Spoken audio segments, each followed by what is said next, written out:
inilah perasaan alam. Iya. Kita tahu pentingnya alam bagi kehidupan. Nah, seperti itu ya Mas Ir ya. Iya.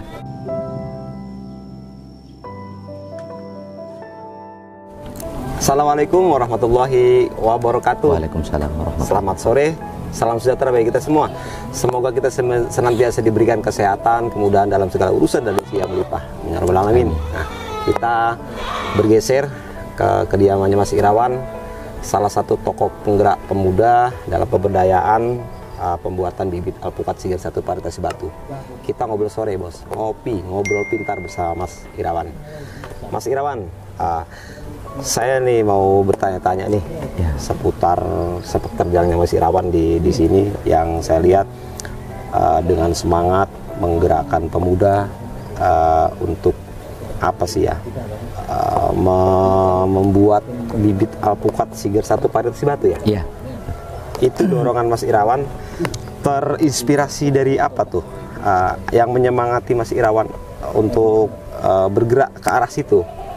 Yang pertama potensi ya, kalau menurut saya potensi alpukat itu sendiri dari Siger Varitas Batu itu sendiri, potensi itu yang pertama untuk ekonomi kedepannya ya, masyarakat kedepannya, baik yang di usia saya ataupun yang masih usia-usia di bawah saya, itu yang pertama. Untuk yang kedua, karena kita ini tergabung dalam kelompok KTH itu bergerak di bidang rehab lah, mungkin itu potensi yang menurut saya untuk rehab saat ini yang alternatif yang paling baik, karena untuk merubah arah petani dari yang palawija menuju ke hutan produksi, mungkin itu solusi atau alternatif yang menurut saya paling baik adalah alpukat.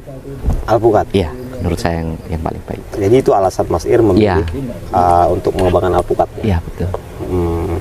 Sementara ini ada berapa kelompok Mas? Kalau di sini yang saya bina untuk sementara ini baru 3 kelompok. Agro Pematang Lestari 1 sampai Agro Pematang Lestari 3 untuk saat ini. Ini perdana ya Mas ya, membuat perdana ini ya? Baru perdana, baru tahun ini. Sudah berjalan berapa tahun? Tahun ini? Baru 1 tahun ini. Kalau untuk skala produksinya sudah menghasilkan berapa batang bibit? Kalau untuk yang perdana itu kita sudah menghasilkan 15.000 bibit siap tanam. Nah, untuk yang kedua ini masih dalam tahap sambung pucuk. Sambung pucuk? Iya, sambung pucuk. Masih tahap Ada kendala nggak permasalahan-permasalahan yang dialami Mas Ir? Ya, kalau untuk jenis sambung pucuknya mungkin karena cuaca ya. Cuaca ini berubah-ubah, kadang musim hujan, kadang musim kering. Jadi terkendala di situ. Banyak yang terkena virus jamur, banyak yang mati, terkendala sambung pucuknya mungkin di situ kalau untuk saat ini. Kemudian Mas Ir tidak melihat potensi lain kan di sini selain alpukat? Sebenarnya banyak sih Pak, sebenarnya banyak, tapi kita ini kan pemberdayaan ya, sekali lagi kita ini pemberdayaan. Jadi untuk pendekatan terhadap petani itu yang kita tawarkan itu potensi penghasilannya dulu. Kalau untuk yang lain itu banyak, kalau potensi yang lain misalnya seperti pala, mungkin seperti ada lagi banyaklah jenis untuk rehab itu banyak. Tapi petani itu memang tertariknya ke alpukat. Tertariknya sekitar tahun 2010, tahun 2010 antara kisaran 10, 11, 12 ya. Saya dulu pernah masuk daerah sini Mas. Ya, ya. Itu saya tahu di sini itu dulu penghasil jeruk. Betul. Ya, sudah hampir mayoritas di sini. Betul. Nah, sekarang masih nggak itu jeruk itu? Kalau bicara soal jeruk, mungkin sekarang tinggal bekas ya, mungkin bekas. Misalnya si A itu bekas petani jeruk, lahannya ada. Tapi untuk bangkainya pun di lahan sudah tidak ada. Sudah tidak ada. Ya, benar, sudah tidak ada. Itu dimatikan atau gimana Mas? Secara sengaja diganti. Sengaja ya? Sengaja diganti. Nah, karena dulu, sebentar Mas, saya potong nih. Saya tertarik tuh, kok dimatikan ya? Ya. Apa tidak ada potensi ekonominya kok dimatikan? Kalau potensi ekonominya mungkin ada. Ya, mungkin ada, walaupun berapa persen dari dibandingkan dengan palawija ya, itu mungkin ada beberapa persen. Tapi terkendala di pemanenan, karena jeruk itu tidak bisa sekali dia satu batang itu buah lalu kita panen habis sekaligus. Nah, itu pun tidak bisa. Nah, itu yang pertama. Lalu yang kedua, penjualan itu pun ada yang jenis masak, ada yang jenis belum masak. Nah, mungkin terkendala di situ. Terus pengepakan, karena setiap petani jeruk itu harus menyediakan mungkin sejenis kotak lah, mungkin ya, kotak kayu. Kotak kayu untuk tempat jeruk itu sendiri. Nah mungkin di situ terjadi kendala. Lalu yang terakhir, yang mayoritas semua petani jeruk itu mengalami jamur. Jamur. Ya. Jadi itu bos, jadi prosesnya kebanyakan operasional mungkin ya Mas ya. Prosesnya ribet, harganya bagus nggak itu? Ya naik turun lah. Naik turun. Kita nggak bisa sampaikan karena mungkin masih ada kan ini saudara-saudara kita mungkin yang di tempat lain masih komunitinya ke jeruk, silahkan mungkin. Tidak apa-apa karena kita kan berbicara pengalaman. Betul. Nanti kan ada di tahapan yang sebaik, mungkin yang lebih baik gitu ya, kan. Dari yang biasa ke yang luar biasa. Dulu itu bibitnya itu masyarakat inisiatif membeli atau dari bantuan atau mungkin apa? Inisiatif membeli. Inisiatif membeli. Mandiri. Ya, mandiri. Nah, setelah jeruk itu selang sebelum kemudian alpukat ini ya, itu apa lagi? Itu ke kakao ya. Kakao. Iya. Kakao sekarang masih gimana? Tingkat persentasinya di desa ini? 0%. Kakao. Iya. Tebang lagi. Iya, tebang lagi. Kasusnya? Busuk buah, Pak. Busuk buah. Hama itu ya? Ya. Kalau busuk buah itu kalau saya sendiri ditanya busuk buah itu penyakit apa? Saya nggak tahu karena yang saya tahu 1983 Hindia Belanda itu mundur untuk kakao karena penyakitnya sama. Nah, jadi nggak perlu apa kita sampaikan sejarah. Hindia Belanda itu belum merdeka loh, Hindia Belanda.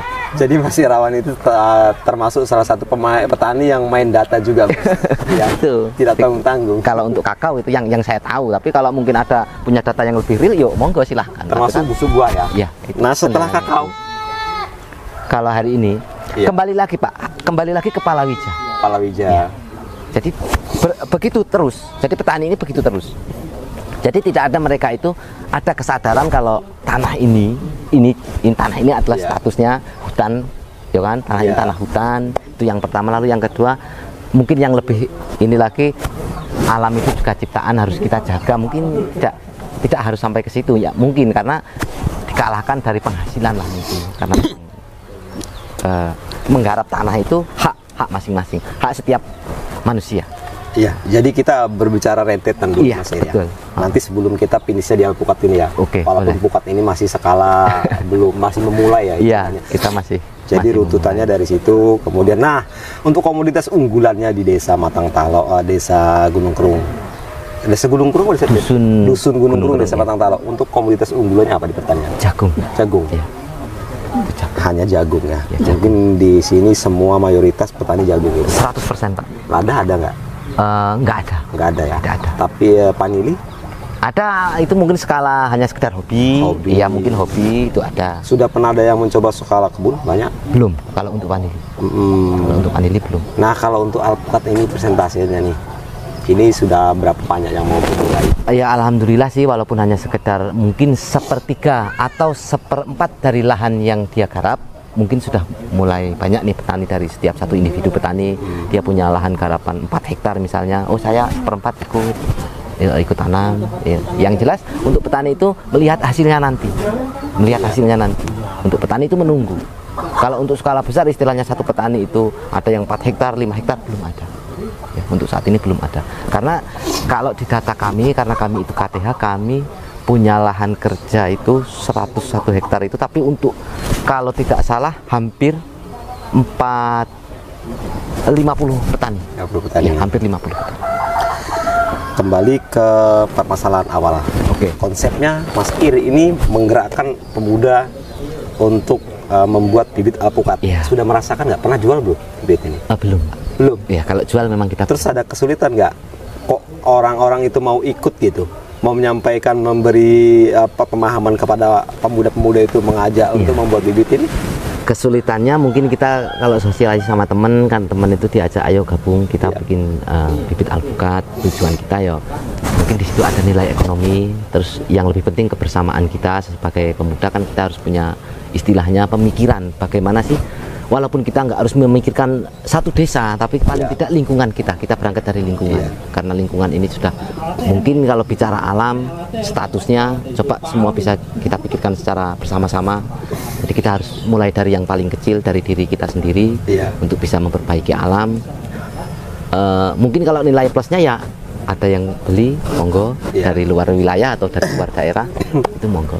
Pas ini kan Mas Eke perdana ya, mau bergelut di dunia perbibitan ya. Perlu saya sampaikan nih Mas, tingkat kesulitan di pembibitan ini mungkin ada cuaca, kendalanya ya, penyakit. Kemudian ada proses tahapan membuat polong, bisa mungkin beli seedling ya, Iya. atau membuat sendiri.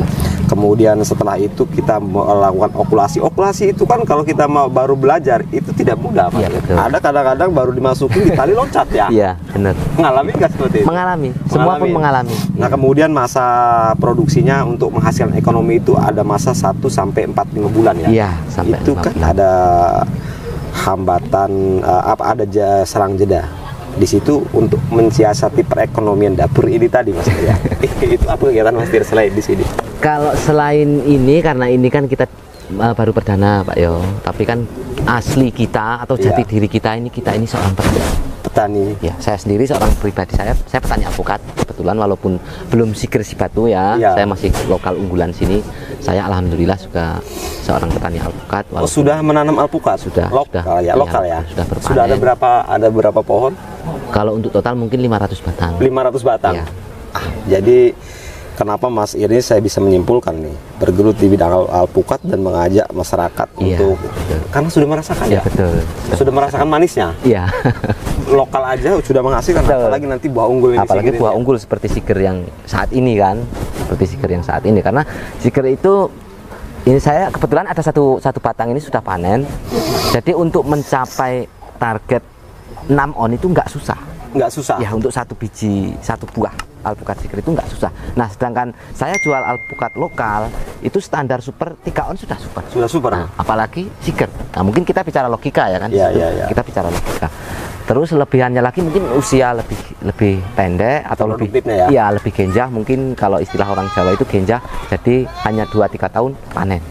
Mungkin di situ. 500 batang pohon alpukat, Bos. Mas ini sudah menanam. Itu sebanyak itu sudah produksi semua atau masih? Kalau untuk tahun lalu itu coba saya hitung itu mulai dari panen, karena alpukat itu tidak bisa juga sekali tua panen, tidak bisa. Jadi dia harus ada tahapan. Betul. Mulai dari pemilihan yang tua sampai nanti akhir itu sekitar 1,3 ton itu untuk 1,3. ya, untuk 500 batang itu. Lalu saya bagi 1,3 ton ini, saya bagi 500 batang. Itu per satu batangnya mungkin belum ketemu sekitar berapa kilo itu ya, kalau kita bagi untuk jumlah pohon. Nah, jadi menurut saya lebih jauh atau lebih maksimal ke buah alpukat untuk perkebunan jangka panjang ya, menurut saya yang ke jangka panjang. Pernah nggak Mas ini membandingkan dengan komoditas lainnya? Oh, secara hitung-hitungan aja lah. Mungkin lagi pengangguran gitu, pernah tidak? Pernah ya. Artinya tetap mantap pemilih alpukat ini ya. Iya, betul. Karena Ada kesulitan nggak 500 batang itu menjual buahnya, Mas? nah, tidak. Karena kalau alpukat, saya bicara pribadi ya, Coba tadi ya, kalau pengalaman Mas untuk yang lain-lain mungkin saya kurang tahu, tapi kalau untuk saya tidak ada tingkat kesulitan. Karena apa? Begitu kita panen, lalu kita antar ke tempat yang pengepul mungkin, atau biasanya pengepul yang datang ke lahan kita, selesai, jadi duit. Jadi duit. Iya. Jadi nggak harus Petik. dijemur, iya, Antar timbang bayar. bayar. Luar biasa mudah ya, Mas ya. Jadi nggak harus dijemur, nggak harus nunggu panas. Jadi kelompok bibit ini sudah ada berapa tadi, Mas? 3 kelompok. 3 kelompok Iya, bibit ya. 3 kelompok. Jadi sudah mulai membuat bibit, tapi belum memasarkan. Tapi semangatnya tidak surut, gitu ya. Iya. Kemudian apa sih harapannya Mas Ir dari kerja keras Mas Ir ini membuat bibit ini ke depannya? Kalau harapan saya sih secara pribadi itu, saya pengennya setiap wilayah itu dia makmur tapi lestari. Tapi lestari. Ya, makmur tapi lestari. Jadi nggak gersang, nggak kemarau, nggak kalau pas hujan banjir. Jadi yang kami harapkan itu. Jadi alam itu bisa berimbang. Jadi alam bisa berimbang. Jadi nggak harus ekstrim, cuaca itu nggak harus ekstrim. Kalau pas lagi panas, luar biasa. Wes. Panas itu luar biasa. Ya, kalau lagi panas. Begitu juga kalau datang musim penghujan, bisa terjadi banjir. Banjir. Pernah di sini banjir? Kalau untuk di dusun saya alhamdulillah belum Belum. pernah, ya. Tapi kalau untuk di dusun induk Mata itu Pahala. ya itu belum lama banjir. Ya. Jadi Mas Irdi sudah mulai berbicara perasaan. Kalau istilah bahasanya, pahamilah perasaan alam. Iya. Kita tahu pentingnya alam bagi kehidupan. Nah, seperti itu ya Mas Ir ya. Iya, betul. Luar biasa. seorang tokoh pemuda yang berinisiatif menggerakkan masyarakat di sekelilingnya untuk tidak menganggur. Sebenarnya nggak ada yang menganggur di sini, cuman ada mungkin harapannya ada perekonomian tambahan, ada penghasilan tambahan. Luar biasa Mas Ir ini. Baik Mas Ir, terima kasih atas bincang-bincangnya, yang harapannya semoga juga menambah wawasan juga bagi para pemirsa di rumah. Ya, intinya ayo kita berkarya. Apalah arti diri kita kalau kita tanpa berkarya dan bermanfaat bagi orang lain, karena yang terbaik itu kita bermanfaat bagi, betul, sebaik-baik ciptaan itu yang bermanfaat, yang bermanfaat bagi ciptaan lainnya. Mungkin seperti itu Mas Ir ya. Baik, oke Bosku, ya itu tadi video saya dengan Mas Irawan, semoga dapat menginspirasi. Jangan lupa juga dukung channel saya dengan cara like, komen, dan subscribe ya. Selalu semangat, tetap semangat, selalu semangat. Assalamualaikum warahmatullahi wabarakatuh. Waalaikumsalam.